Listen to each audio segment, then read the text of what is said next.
पूरे परिवार का दर्शन कर रहे हैं। आप सभी का भी हार्दिक अभिनंदन एवं स्वागत है। भक्तों, भोले बाबा जो हैं बड़े ही कृपालु हैं। बाबा के जो भक्त हैं दूर दूर से बाबा के दर्शनों के लिए आते हैं। बड़ी आस्था रख के आते हैं, बड़ी श्रद्धा रख के आते हैं।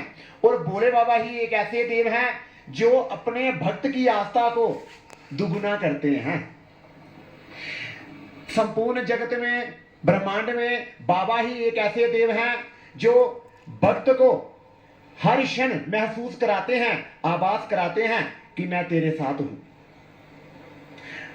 बहुत सारे भक्त हमें भी अपने जो आभास होते हैं वो हमें बताते हैं, चर्चा करते हैं कि हम जब यात्रा में आ रहे थे, हम हार गए थे, थक गए थे, तो पीछे से कोई बुजुर्ग आए, माता जी आई, तो वो हमें कहते कि कहाँ बैठ क्यों गए हो? तो वो कहते हैं हम थक गए हैं। तो कहते मैं तो 90 साल की बूढ़ी हूं या मैं 90 साल का बूढ़ा हूं, तो देखो मैं कैसे चल रहा हूं, मेरी उंगली पकड़ ले, चल मेरे साथ। जब वो बाबा उनको लेके आते हैं, तो जब वो बाबा के प्रथम जो सीढ़ी है वहां पहुंचते हैं तो वो उनको दिखाई ही नहीं देते। तो ये सब कृपा बाबा की है। बाबा जरूरी नहीं कि बाबा इधर बैठे हैं। बाबा जब आप मन में धारण करते हैं कि बाबा के दरबार में जाना है, तो बाबा उसी क्षण बाबा की कृपा आपके ऊपर हो जाती है। वो बाबा की ड्यूटी होती है कि अपने भक्त को सही सलामत दर्शन देने हैं और उसे घर पहुंचाना है। जब बाबा ने अपने घर बुलाया है तो उसकी सुरक्षा बाबा ने करनी है। तो भोले बाबा इतने दयालु हैं, इतने सुंदर हैं। कहते हैं जो भक्तजन ब्रह्मा की पूजा करते हैं तो ब्रह्मदेव उनको आशीष नहीं देते हैं। क्यों? वो विधि के विधान में बंधे हुए हैं। वो पहले विष्णुदेव के पास जाते हैं, उनसे पूछते हैं कि भगवान ये मेरा भक्त है, मैं इसको क्या दूं? तो जो भक्तजन भगवान विष्णु की पूजा करते हैं, अर्चना करते हैं, तो भगवान विष्णु पहले उनका प्रारब्ध देखते हैं, किसने कर्म कैसा किया है, कैसी सेवा किया है, तो फिर भगवान उसको देखकर उसको आशीर्वाद देते हैं। लेकिन देवादिदेव महादेव ही एक ऐसे देव हैं जो ना कर्म देखते हैं, ना भाग्य देखते हैं, ना किस्मत देखते हैं। जब उनकी आ गई वो चप्पल फाड़ के देते हैं। ना वो कर्म देखते हैं, ना भाव देखते हैं।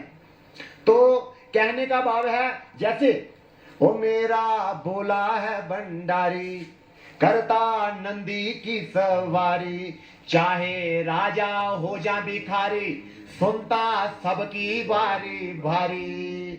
भोले बाबा ही एक ऐसे देव हैं जैसे हम भक्तजन जो होते हैं, हम दूसरे भक्त को कह दें मैं बड़ा हूं या ये छोटा है, जब दर्शनों के लिए जा रहे हैं उसको आगे करके हम आगे हो गए, नहीं। भगवान का नाम क्या है? शांत। भगवान देखते रहते हैं। जो सबसे पीछे होता है उसी को बाबा उठा के ले आते हैं। तो बाबा की पूजा में, बाबा की भक्ति में कभी अपने आप को बड़ा ना कहें, बिल्कुल शांत रहे।